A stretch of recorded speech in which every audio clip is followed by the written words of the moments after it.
For our call to worship, it is taken from Psalm 46, verses 1 to 8 and 9 to 10. God is our refuge and strength, an ever-present help in trouble. Therefore, we will not fear, though the earth give way, and the mountains fall into the heart of the sea. Though the waters roar and foam, and the mountains quake with surging, there is a river whose streams make glad the city of God. The holy place where the Most High dwells, God is within her. She will not fall. God will help her at break of day. Nations are in uproar. Kingdoms fall. He lifts his voice, the earth melts. The Almighty God is with us. The God of Jacob is our fortress. Come and see what the Lord has done, the desolations he has brought on the earth. He says, "Be still and know that I am God. I will be exalted among the nations. I will be exalted in the earth. The Lord Almighty is with us. The God of Jacob is our fortress."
Let us pray. Faithful Father, we thank you for hearing our prayers, feeding us with your word, and encouraging us. As we have gathered together, take our lives and use us to love and serve you and all the people. In the power of your Spirit and in the name of your Son, we are created by your power, redeemed by your love, and strengthened by your Spirit. We give ourselves into the service. May we love you and love others with all our hearts. Through Jesus Christ, our Lord. Amen.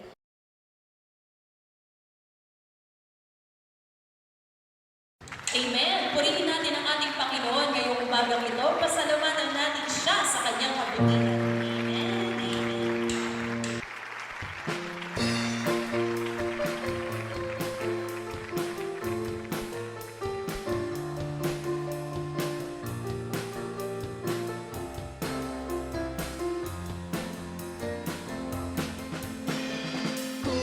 Aking mamasdan ang kalawakan, hindi ko maunawaan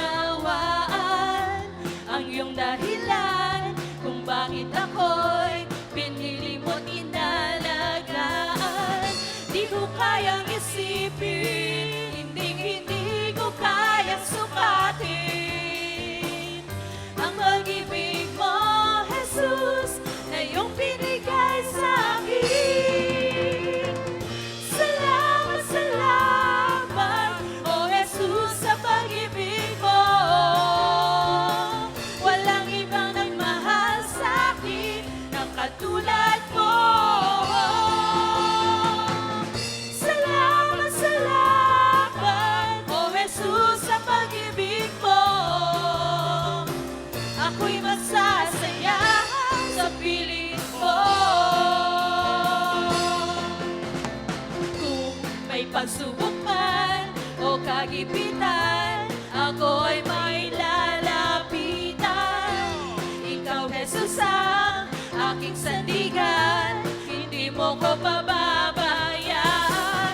Di ko kayang isipin, hindi ko kayang sukatin ang pag-ibig mo, Jesus, na iyong binigay sa akin. Salamat, salamat, O Jesus, sa pag-ibig mo. Walang ibang nagmahal sa akin ng katulad mo. Salamat, salamat, O Jesus, sa pag-ibig mo. Ako'y masasaya sa piling mo. Buhay ko na ang purihin ka, buhay ko na ang sa'yo'y sumamba. Wala nang ibang nanaisin pa, kundi pasalamatan ka. Buhay ko na ang purihin ka, buhay ko na ang sa'yo'y sumamba. Wala nang ibang nanaisin pa, kundi pasalamatan ka. Buhay ko na ang purihin ka, buhay ko na ang sa'yo'y sumamba. Wala nang ibang nanaisin pa, kundi pasalamatan ka. Salamat, O Jesus, sa pag-ibig mo. Walang ibang nagmahal sa akin ng katulad mo. Salamat, salamat, O Jesus, sa pag-ibig mo. Ako'y masasaya sa piling mo. Salamat, salamat, O Jesus, sa pag-ibig mo. Walang ibang nagmahal sa akin ng katulad mo. Salamat, salamat, O Jesus, sa pag-ibig mo. Ako'y magsasaya sa piling mo. Ako'y masasaya sa piling mo. Ako'y masasaya sa piling mo. Purihin ka, Panginoon. Amen. Amen. Let us worship the Lord. Let us sing a song that we will dedicate to Him. Let us thank God for His love.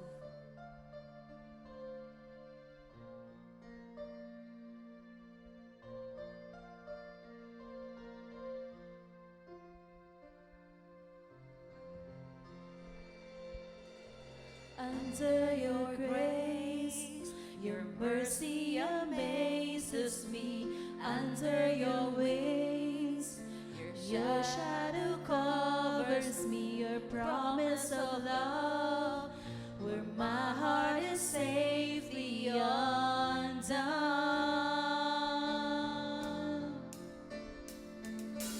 Speak to me, Lord, your servant is listening. Over the noise, I hear you whispering, my hope is gone, and my heart is safely undone.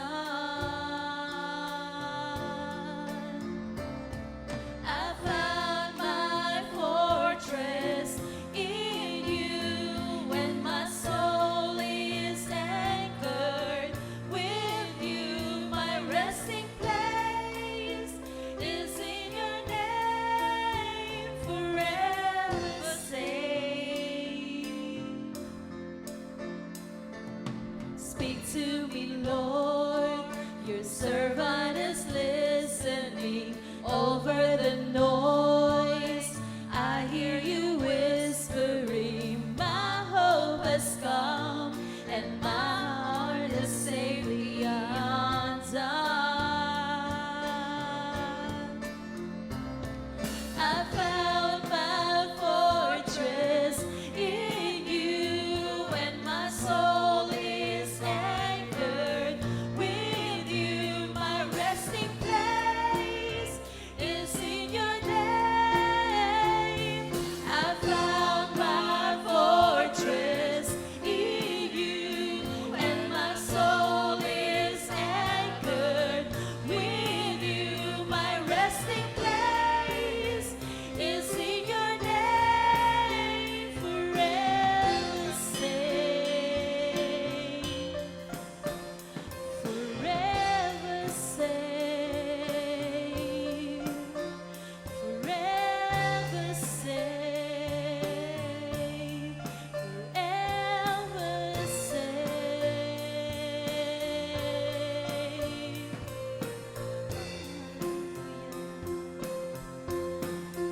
You are never far away, always reaching out to save my weakness, covered by your strength, and I am found forever safe.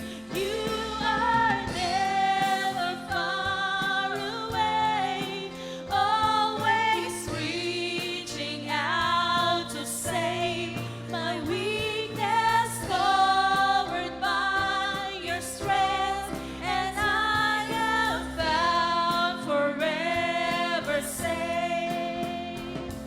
I found my fortress in you, and my soul is anchored with you. My resting place is in your name. I found my fortress in you, and my soul is anchored with you. My resting place is in your name, forever safe. Fortress in you, and my soul is anchored with you. My resting place is in your name, forever safe. We will give you back all the glory, Lord, in the mighty name of Jesus. Let us give our clap offering to God.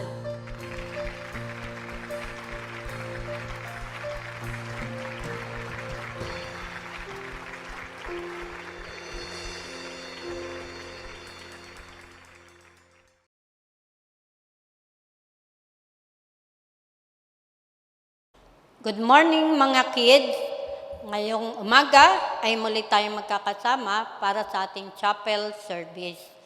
So ang pag-uusapan natin ay mula sa verse ng 1 Timothy chapter 4, 11 to 13. Basahin nga natin ng sabay-sabay. Command and teach these things. Don't let anyone look down on you because you are young, but set an example for the believers in speech, in conduct, in love, in faith, and in purity. Until I come, devote yourself to reading of Scripture, to preaching, and to teaching. So, pagpalain tayo ng Panginoon sa kanyang mga salita, tayo ay manalangin. Marami pong salamat, Panginoon, sa umagang ito. Muli po kami magkakasama upang mag-aral, makinig na yung mga salita. Pagpalain mo po ang bawat isa at tunay po na ang kapurihan at karangalan ay maibalik namin sa iyo sa pangalan ni Jesus. Amen. Sino ang gustong maging doktor paglaki? Okay. Sino naman ang gustong maging lawyer pag siya ay malaki na? Meron dito, alam ko, na gusto maging engineer. Siyempre, yung iba ay gusto naman maging teacher. So, lahat ito ay tungkol sa ating paglaki. Sino naman ang gusto magkaroon ng car? O kaya ng malaking bahay? O sino ang gustong magkaroon ng maraming pera? Yan. So, lahat tayo gusto natin yon, di ba? Pero, sa paglaki pa natin yon. Ang lahat na ito ay mangyayari at matutupad paglaki ninyo. Ibig sabihin lang, hindi pa ngayon yan. Although meron na kayong bahay, meron na kayong sasakyan dahil sa mga parents nyo, pero iba pa rin pag kayo na yung malaki. So, ibig sabihin lang po, mga kids, marami pa tayong hihintayin na mga taon. Mag-aaral pa kayo at magpapalaki pa kayo. So, makikita po natin sa ating picture, ang bawat taon para tayo ay maging isang adult o maging binata, dalaga, at maging parents. Kaya bago tayo tumingin sa panahon na iyon, harapin muna natin yung ngayon. So, kung grade 3 kayo, o grade 5, grade 4, o grade 6, yun muna yung bigyan natin ng focus. Ano ba tayo ngayon bilang isang bata? O bilang isang estudyante? O bilang isang anak? Madalas, iniisip natin na we need to grow up and become an adult before we can really do anything big for God and for others. Kaya madalas natin sinasabi, paglaki ko. So, kahit bata pa tayo, ay marami na tayong kayang gawin para sa Diyos at sa iba, at kahit sa ating mga sarili. The Bible is full of great examples who made a huge difference in the world when they are still young. So, ibig sabihin lang, hindi porke paglaki pa natin, saka pa natin magagawa ang maraming bagay. Kahit sa banal na kasulatan o sa Bible stories, marami tayong makikita ng mga karakter na kahit bata pa sila, ay meron na silang mga nagawa at tunay na sila ay kinilala sa panahon ng kanilang pagiging bata. Tignan natin si David. So, sino po may kilala kay David? Ayan. So, alam ko, marami na ang nakakalam ng story ni David. Di ba si David ang sinabing nakapatay kay Goliath? Ang liit-liit ni David. Isipin nyo kung gaano kalaki ang Goliath na binabanggit. Pero si David, sabi nga, he killed Goliath and saved the nation from the enemies. So kahit ang mga kalaban ay natalo ni David dahil hindi naman siya adult, hindi naman siya malaki pa noon, pero marami na siyang nagawa. Pangalawa, sino ang nakakakilala o narinig na ang istorya ni Samuel? Alam natin na si Samuel Bata pa siya noon. Nung marinig niya ang tinig ng Diyos at ito'y kanyang sinunod. So, tunay na ipinakita ni Samuel na kahit bata pa siya, ay kaya na niyang makinig at sumunod sa Diyos. Ang pangatlo na nais kong ipakita sa atin na binabanggit sa ating binasa ngayon ay tungkol sa buhay naman ni Timothy. We can learn that he is never too young to be an example. So ano ba ang meron sa buhay ni Timothy? So sa buhay ni Timothy ay siya ay tinuruan, ginabayan, at tinulungan ni Apostle Paul, para siya ay matrain at maihanda sa tunay na paglilingkod at sa gawain ng Panginoon. Pero, ulitin ko, hindi naman kailangan na tayo maging matanda para matutunan natin yung mga halimbawa ni Timothy. Una, balikan natin yung ating binasa kanina at iisa-isahin natin. Ang sabi doon, bagamat siya'y bata, siya ay naging mabuting halimbawa. Una, sabi nga, be an example in what you say. So sa ating pong pagsasalita, kailangan tayo maging halimbawa. Let your words be truthful, helpful, and kind. So sa pagsasalita pala natin, kailangan makita na yung pagiging tapat natin at kailangan din ang ating pagsasalita ay yung nakakatulong, nakaka-encourage at nagiging daluyan ng mga magagandang salita. Siyempre, maging malumanay, maging approachable tayo at magsalita tayo na may kagandahan at kabutihan sa iba. So, pangalawa, sinasabi rin na sa buhay ni Timothy, siya ay naging halimbawa sa kanyang pag-uugali. Kaya nga, sabi nga, be an example in the way you live or your conduct.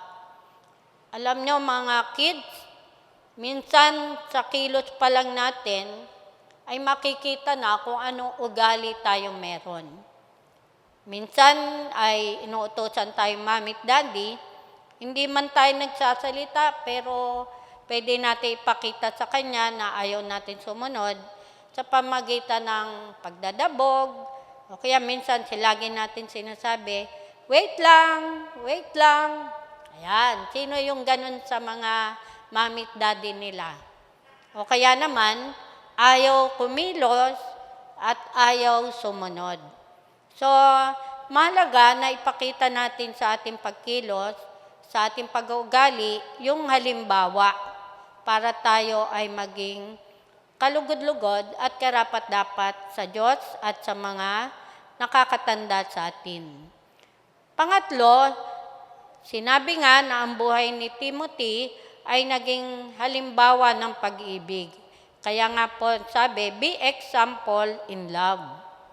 Show love to others, especially those who least deserve it. Be kind and friendly. So sa pamagitan pala ng pagmamahal, tayo ay magiging isang halimbawa sa iba. Siyempre, hindi naman questionable kung mahal natin ang ating pamilya, ang ating mga parents, ating mga kapatid, ang ating mga grandparents. Pero higit sa lahat, kailangan din natin itong iparanas o ipadama sa ibang tao. Lalo-lalo na yung sa tingin natin ay hindi kaibig-ibig. Maging mabuti tayo sa kanila, maging friendly tayo sa iba, at huwag natin silang pakikitaan ng hindi maganda, kundi madama nila na mayroon tayong pagmamalasakit at pagmamahal sa kanila. Pang-apat na binanggit sa atin sa buhay ni Timothy, siya ay naging halimbawa sa kanyang pananampalataya. Kaya nga, be an example in faith. Always pray, read the Word of God, and continue to glorify God. Sino sa inyo ang nagpe-pray? Okay, very good. Sino ang nakikinig o kaya nagbabasa ng Word of God? Siyempre, sa chapel natin, di ba lagi? Pero iba pa rin yung nagbabasa tayo para sa ating sarili. At siyempre, lahat ng ginagawa natin ay para sa Diyos. So, bigyan natin siya ng lahat ng magagawa natin para siya ay malugod at masiyahan sa atin. So, yung ating faith ay mahalaga bilang mga bata. Hindi ito pag tayo lumaki lang, tsaka lang tayo magpe-pray, tsaka lang tayo magbabasa ng Word of God, o gagawa ng maraming bagay para sa Diyos. Panghuli, ang sabi rito, be an example in purity. So, ibig sabihin, yung kalinisan ay makita sa atin. Let no bad things be seen in you. Walang dapat makitang kapintasan man o karumihan. Sana nga ay hindi na tayo makagawa ng kasalanan. At sabi, be honest in everything you do. Alam nyo ba mga bata, yung pagiging honest ay mahalagang mahalaga. Wala tayong pwedeng gagawing kasinungalingan, pandaraya, o panloloko, at higit sa lahat, maging sincere tayo at maging humble sa lahat ng oras. Be sincere and humble at all time. Dapat makita sa atin yung pagiging matapat at pagiging mapagkumbaba. So mga bata, mga kids, don't wait until you become older. Start making a difference. God can use you, no matter how young you are. So, hindi na natin pwedeng sabihin, paglaki ko, pag tumanda na ako, pag college na ako, pag high school na ako, o pag may trabaho na ako. You must start now. God wants to use you in so many ways. Ano ba ang pwede nating gawin sa ngayon bilang mga bata pa tayo? Sabi nga, you can pray for the sick. Sino po ang nananalangin sa inyo para sa ibang tao, hindi lang para sa family? Very good. Okay? Sino ang nagpe-pray sa inyo para doon sa mga may sakit? Alam natin, lalo-lalo na ngayon, ang daming may sakit, lalo-lalo na dahil sa COVID. Kaya kailangan natin ipag-pray ang mga tao kahit hindi natin kilala. Halimbawa, yung mga frontliners, yung mga tumutulong sa atin, sa government, yung mga nasa pamamahala, yung mayor natin, president natin, at syempre, yung ibang kakilala natin. Okay? So, kahit bata ka pa, pwede ka ring gumawa ng mga mabubuting bagay. Sabi nga, you can do good to others and share God's blessing to the needy. Ayan. So, bilang bata, makakatulong na pala tayo sa iba at makakagawa na tayo ng maraming bagay. Alam nyo, lalo-lalo na nung panahon ng ayuda, naalala nyo ba yon? Yung mga tinutulungan, yung mahihirap, yung iba ay nagbibigay ng pagkain, yung iba nagbibigay ng mga kahit bottled water, o yung iba nagbibigay ng mga face mask, iba't ibang paraan para makatulong at makagawa ng kabutihan sa iba. So, bilang bata, pwede tayong magamit. Kung meron kayong money at sobra, start na mag-ipon para pag panahon ng mga pangangailangan ay makatulong din tayo sa iba. At lastly, bilang bata, pwede rin tayong makatulong sa ating mga parents. Sabi nga, you can help your parents and do many good things for your family. Sino po sa inyo ang tumutulong sa mami at daddy? Maghugas ng pinggan, maglikpit ng bed, o kaya magwalis. Ang daming small things, pero yun lang ay magagawa natin kahit tayong mga bata. At syempre, patuloy nating ipahayag yung pagmamalasakit natin, lalo-lalo na sa ating pamilya. Okay, mga kids, alam natin na ang itinuro sa atin, sa ating memory verse o sa ating verse ngayon, ay walang iba kundi gawin natin ang lahat na ito at maging halimbawa tayo sa lahat ng aspeto. So, always remember, no matter how young you are, you can be a good example for others. Hindi kailangan magpalaki tayo o maging malaki na tayo para makagawa tayo ng maraming bagay para sa Diyos at sa ating kapwa. So, nagtitiwala tayo, natutulungan tayo ng Diyos. Okay ba mga kids? So, pagpalain po tayo sa pangalan ng Ama, ng Anak at ng Espiritu Santo. Amen.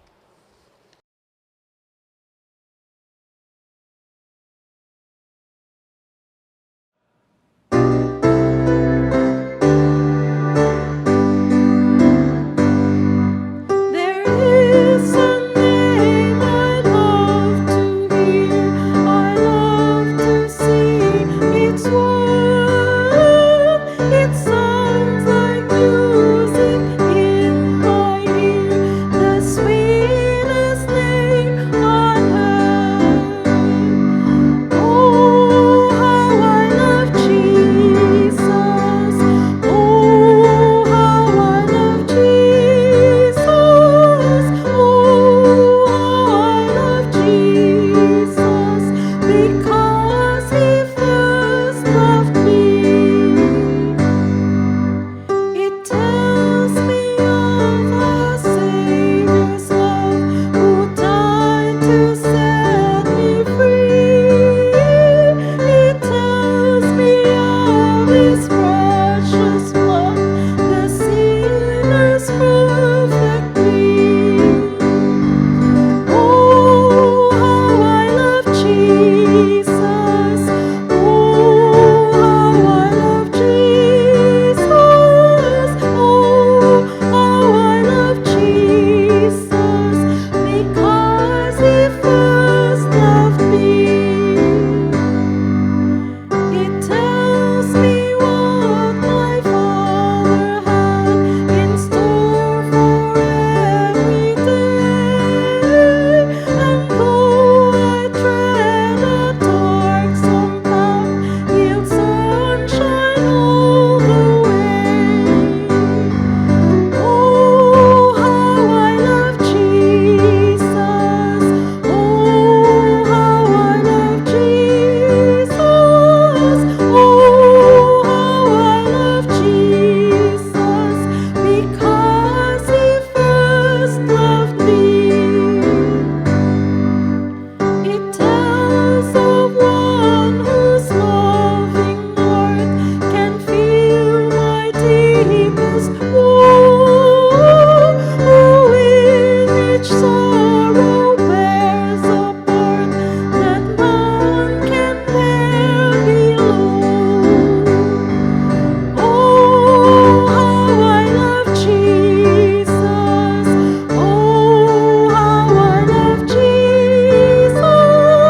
Oh, how I love Jesus, because He first loved me.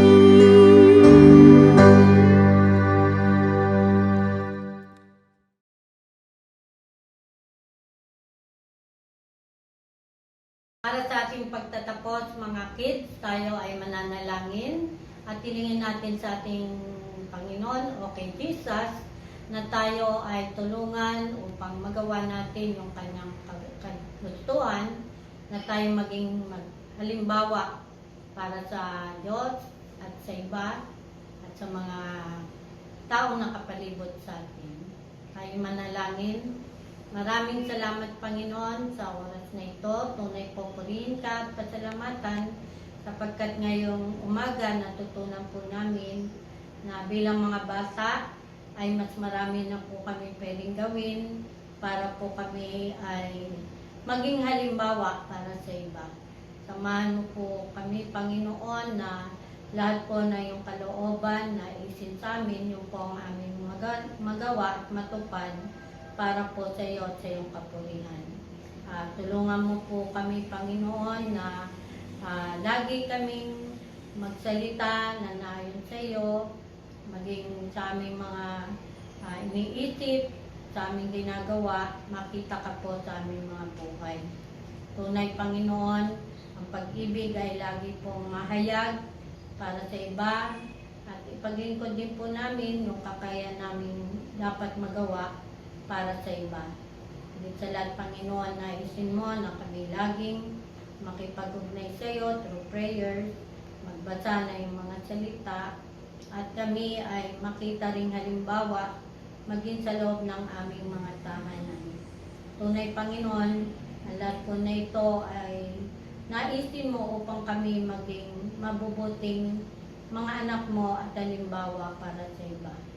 Pagpalain mo po, Panginoon, hinihiling ko po ng mga batang ito ay patuloy mong samahan, tulungan, kalingain, at sa pamagitan ng mga naririnig na mga Bible story at mga aral mula sa iyo, yun po ang kanilang maging panuntunan, pamantayan, hanggang sa kanilang paglaki.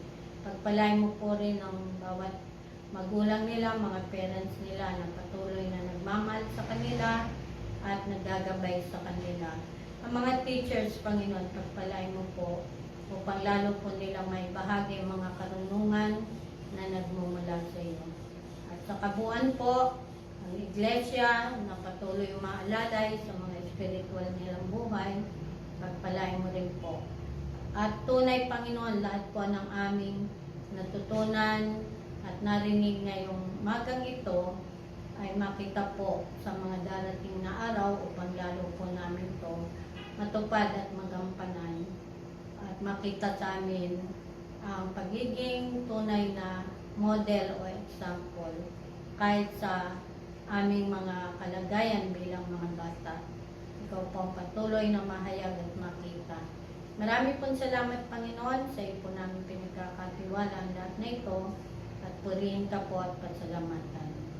At ngayon, tanggapin natin ang masaganang basbas nagmumula sa Diyos Ama, ang patuloy na pag-ibig at pagliligtas ng kanyang anak na si Jesus, kasama ng pagtuturo sa atin ng banal na Espiritu, ang siyang patuloy na gumabay. Pagpalain tayo sa pangalan ng Ama, ng Anak at ng Espiritu Santo.